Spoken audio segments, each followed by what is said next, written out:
malam semuanya, selamat malam buat Pak Dikson. Kami dari kelompok 12 ingin mempresentasikan hasil diskusi kami, yaitu sistem nilai tukar dan aliran modal pasar keuangan global. Perkenalkan, saya Tiara Skarningrum. Saya Pepi Oktasiani. Saya Salma Musdalifah. Saya Anissa Rosmiyanti.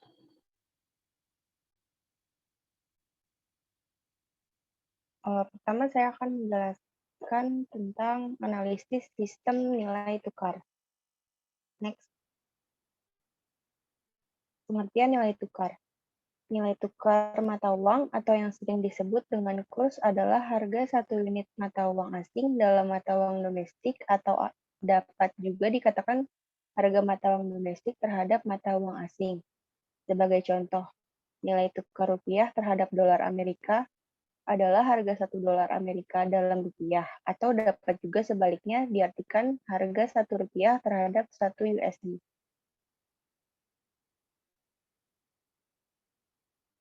Dalam menganalisis nilai tukar, kita juga mengenal apa yang disebut sebagai nilai tukar real. Nilai tukar real adalah nilai tukar nominal yang sudah dikoreksi dengan harga relatif, yaitu harga-harga di dalam negeri dibanding dengan harga-harga di luar negeri. Nilai tukar real tersebut dapat dihitung dengan menggunakan rumus sederhana sebagai berikut. Di mana Q adalah nilai tukar real, S adalah nilai tukar nominal, P adalah tingkat harga di dalam negeri, dan P bintang adalah tingkat harga di luar negeri.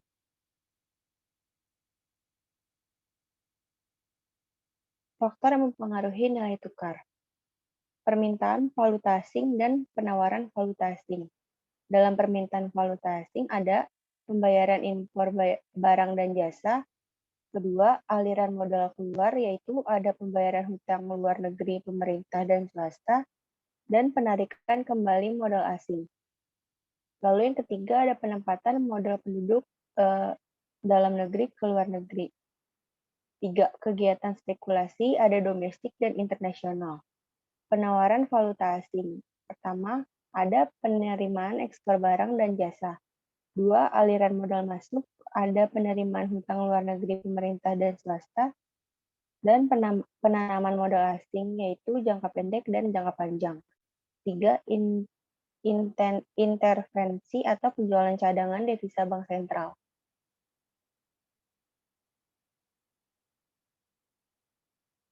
Faktor utama yang mempengaruhi permintaan valuta asing. Pertama, faktor pembayaran impor. Semakin tinggi impor barang dan jasa, semakin besar permintaan terhadap valuta asing sehingga nilai tukar akan cenderung melemah. Kedua, faktor aliran modal keluar atau capital outflow. Semakin besar aliran modal keluar, maka semakin besar permintaan valuta asing dan pada lanjutannya akan memperlemah nilai tukar. Ketiga, kegiatan spekulasi. Semakin banyak kegiatan spekulasi valuta asing yang dilakukan oleh spekulan, maka semakin besar permintaan terhadap valuta asing sehingga memperlemah nilai tukar mata uang lokal terhadap mata uang asing.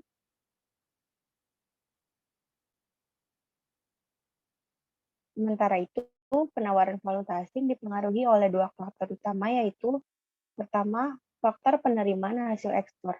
Semakin besar volume penerimaan ekspor barang dan jasa, maka semakin besar jumlah valuta asing yang dimiliki oleh suatu negara, dan pada lanjutannya nilai tukar terhadap mata uang asing cenderung menguat atau apresiasi. Sebaliknya, jika ekspor menurun, maka jumlah valuta asing yang dimiliki semakin menurun, sehingga nilai tukar juga cenderung mengalami depresiasi.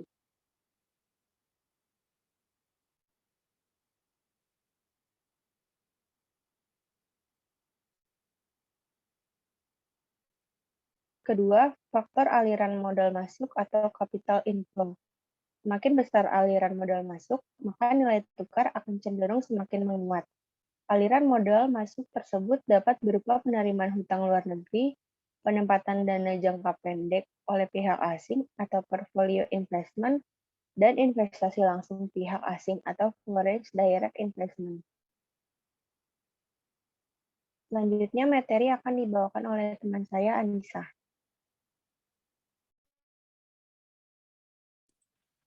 Baik, saya lanjutkan. Yang kedua itu ada penentu dalam nilai tukar. Nilai tukar suatu mata uang didefinisikan sebagai harga relatif dari suatu mata uang terhadap mata uang lainnya. Pada dasarnya terdapat 3 sistem nilai tukar, yaitu yang pertama ada fixed exchange rate atau sistem nilai tukar tetap. Pada sistem nilai tukar tetap, nilai tukar atau kurs suatu mata uang terhadap mata uang lain ditetapkan pada nilai tertentu. Misalnya, nilai tukar rupiah terhadap mata uang dolar Amerika dipatok 8.000 per dolar. Pada nilai tukar ini, Bank Sentral akan siap untuk menjual atau membeli kebutuhan devisa untuk mempertahankan nilai tukar yang ditetapkan. Yang kedua, sistem nilai tukar tetap memiliki beberapa keuntungan. Antara lain, yang pertama dapat mencegah perekonomian dan kecenderungan inflasi. Misalnya, suatu negara mengalami surplus neraca pembayaran. Yang kedua, dapat meminimalkan pemborosan sebagaimana yang sering terjadi pada sistem nilai tukar pengambang. Yang ketiga, merupakan keadaan yang kondusif untuk ekspansi ekspor. Sistem nilai tukar tetap juga memiliki beberapa kelemahan. Antara lain, yang pertama itu hanya dapat diterapkan di negara yang memiliki cadangan devisa dalam jumlah yang besar. Yang kedua, perbedaan struktur dan kebijakan ekonomi antar negara menyebabkan tidak menjaminnya sistem tersebut dapat dipertahankan.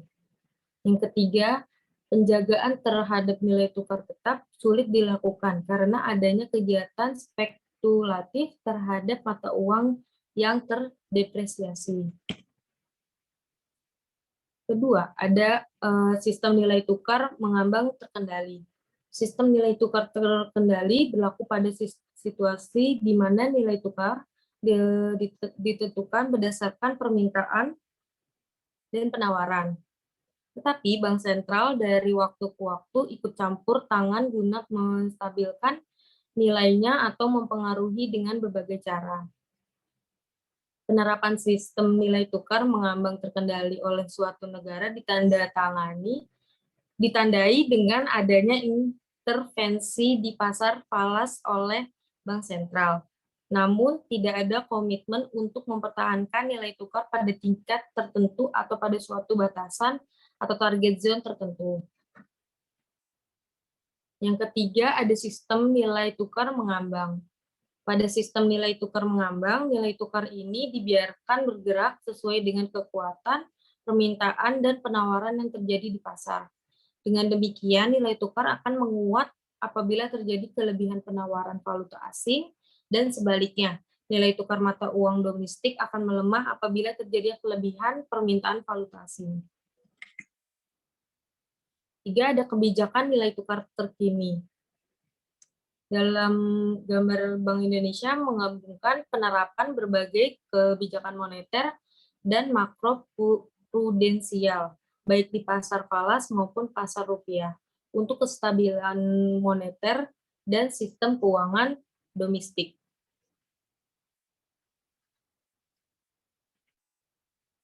Secara berkala dan hati-hati, Bank Indonesia menerapkan moneter dan kebijakan pendukung lainnya, merespon gejolak ekonomi domestik dan global guna mendukung mencapai stabilitas nilai tukar dalam upaya mencapai target inflasi yang diinginkan. Berbagai instrumen kebijakan tersebut diimplementasikan secara teratur, terukur, dan pada waktu yang tepat.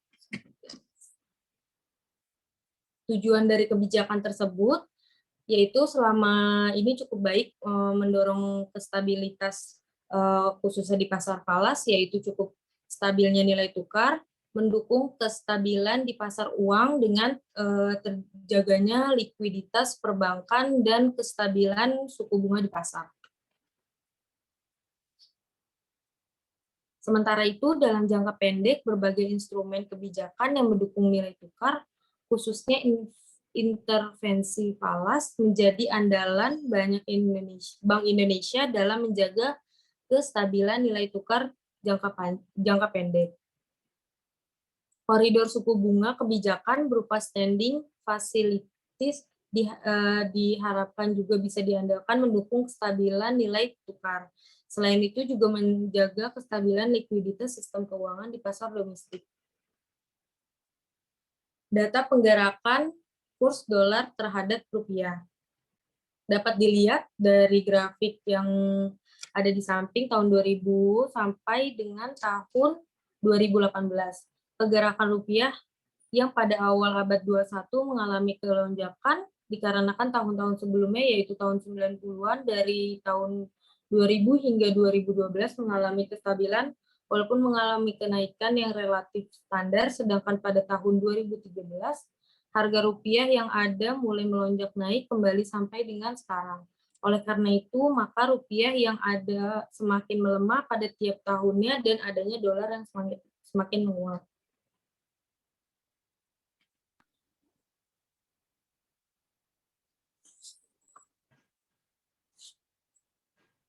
Yang B, analisis aliran pasar modal pasar keuangan global akan dilanjutkan oleh Salma Musdalifah.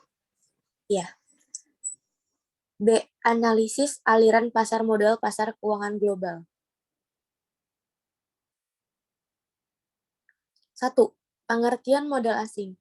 Menurut Undang-Undang Nomor 25 Tahun 2007 tentang penanaman modal asing didefinisikan sebagai kegiatan penanaman modal untuk melakukan usaha di wilayah negara Republik Indonesia yang dilakukan oleh penanam modal asing, baik yang menggunakan modal asing sepenuhnya maupun yang berpatungan dengan penanam modal dalam negeri.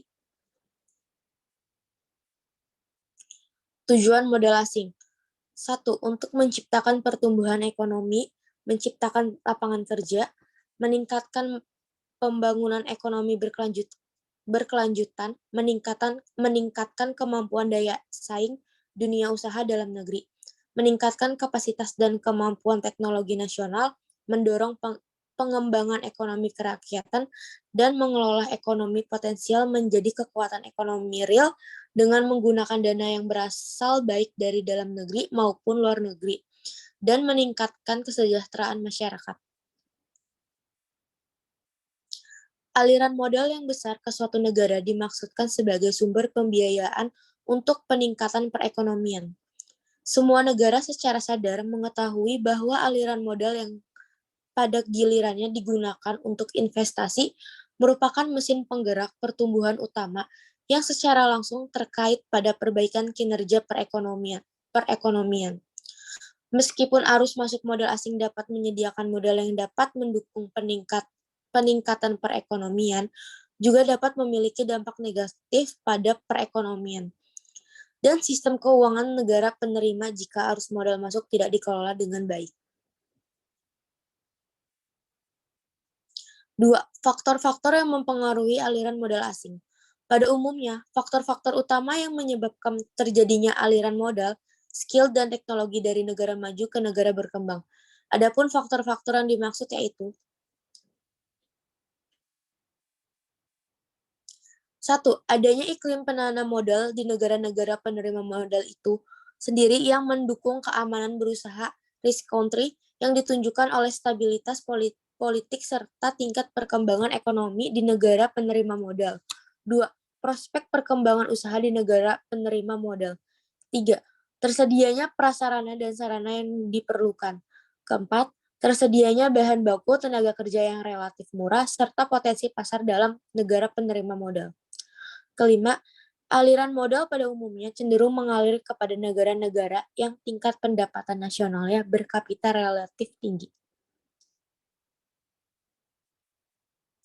Secara umum, dapat dikatakan terdapat hubungan ketidakseimbangan antara negara maju sebagai pembawa modal dengan negara berkembang sebagai penerima modal. Hubungan tidak seimbang tersebut disebabkan oleh beberapa hal utama, yaitu 1. Pemodal asing selalu mencari keuntungan atau profit orient, sedangkan negara penerima modal mengharapkan bahwa modal asing tersebut dapat membantu tujuan pembangunan ekonomi nasional atau sebagai pelengkap dana pembangunan. Kedua, Pemodal asing memiliki posisi yang lebih kuat, sehingga mereka mempunyai kemampuan berusaha dan kemampuan berunding yang lebih baik. Ketiga, pemodal asing biasanya memiliki jaringan usaha yang kuat dan luas, yaitu dalam bentuk multinational corporation.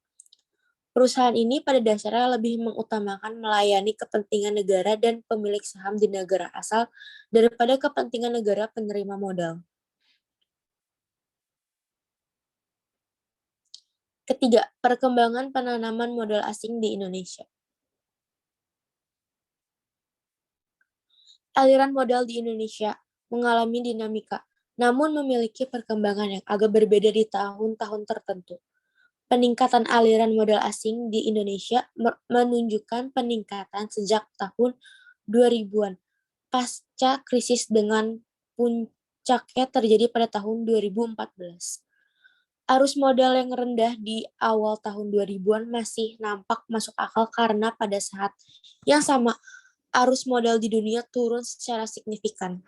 Sementara itu, di tahun 2016 mengalami penurunan yang tajam dan gejala penurunan sudah terlihat di tahun 2015. Penurunan aliran modal asing ini disebabkan karena adanya gejolak perekonomian global yang dipicu oleh dinamika politik Amerika Serikat dan amnesti pajak, khususnya repatriasi dana bukan penduduk.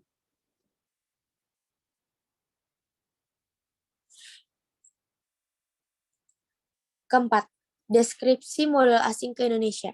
Secara umum, aliran modal yang masuk di Indonesia dikelompokkan menjadi 3, yaitu foreign direct investment, portfolio investment, dan other investment.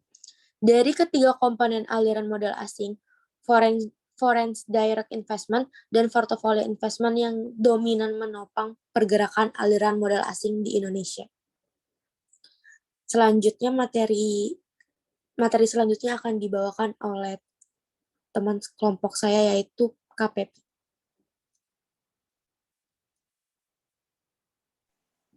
Baik, saya akan melanjutkan.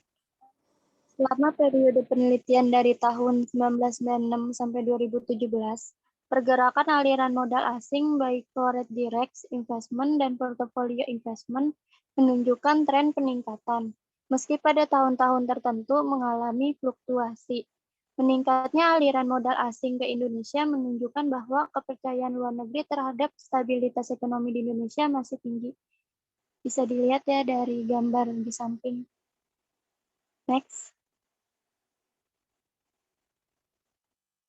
Iklim investasi di Indonesia masih belum kondusif karena stabilitas sosial dan politik serta jaminan keamanan dan penegakan hukum masih rawan. Padahal dibandingkan dengan negara emerging market lainnya, sebenarnya Indonesia memiliki keunggulan komparatif. Untuk aliran modal asing, bidang usaha yang banyak diminati adalah perdagangan dan reparasi jasa lainnya, industri logam dasar, mesin dan elektronika, angkutan, gudang, dan telekomunikasi, industri, tekstil, serta pertambangan. Yang kelima, penanaman modal asing menciptakan peluang bagi Indonesia. Penanaman modal asing bisa menjadi salah satu sumber pembangunan. Sebagai negara berkembang, Indonesia merupakan tujuan dari kegiatan investasi asing yang sangat potensial. Penanaman modal asing atau PMA dapat bertindak sebagai sarana untuk mentransfer faktor-faktor dari negara maju ke negara berkembang.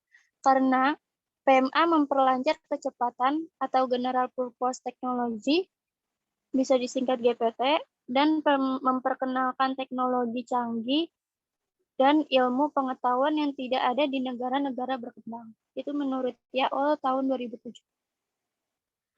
PMA bagi Indonesia berperan sebagai elemen utama perkembangan industri dan pertumbuhan ekonomi. Selain berperan sebagai arus modal masuk, investasi asing mempunyai spillover efek berupa transfer teknologi asing, kemampuan manajerial, dan perbaikan daya asing secara internasional bagi perusahaan domestik. Dalam proses recovery ekonomi setelah terjadinya berbagai krisis keuangan global, Kehadiran PMA sangat dibutuhkan untuk mengembangkan sektor-sektor potensial dalam rangka memacu pertumbuhan ekonomi. Menurut Vernon dan Caves dalam Review tahun 2008, kehadiran perusahaan multinasional di negara host lebih produktif daripada perusahaan domestik yang bergerak di bidang yang sama dan mempunyai dampak positif terhadap kinerja perusahaan domestik. Berdasarkan pengertian ini, perdagangan internasional dan penanaman modal asing dianggap sebagai sumber transfer pengetahuan dan teknologi, terutama dari negara industri ke negara berkembang termasuk Indonesia. Baik, ini berikut realisasi investasi penanaman modal asing berdasarkan lokasi. Periode Juli sampai September atau yang disebut triwulan 3 tahun 2021, bisa dilihat ini paling tinggi investasi di lokasi Jawa Barat. Total investasinya itu 7.071,6 juta US dollar, sedangkan total proyeknya itu 20.656. Jadi masih tinggi biaya proyeknya dibandingkan pemasukannya investasinya. Next. Kesimpulan dari presentasi kami, nilai tukar dapat mempengaruhi penanaman modal asing langsung dalam berbagai cara, tergantung pada tujuan barang yang diproduksi. Jika investor bertujuan untuk melayani pasar lokal, maka pergerakan dari penanaman modal asing langsung merupakan barang pengganti, sehingga ketika terjadi apresiasi nilai tukar pada mata uang lokal, hal ini dapat meningkatkan penanaman modal asing langsung karena daya beli dari konsumen lokal menjadi lebih tinggi. Atau jika penanaman modal asing langsung bertujuan memproduksi untuk mengekspor, maka apresiasi mata uang lokal akan mengurangi arus masuk penanaman modal asing langsung melalui daya saing yang rendah karena biaya tenaga kerja menjadi lebih tinggi.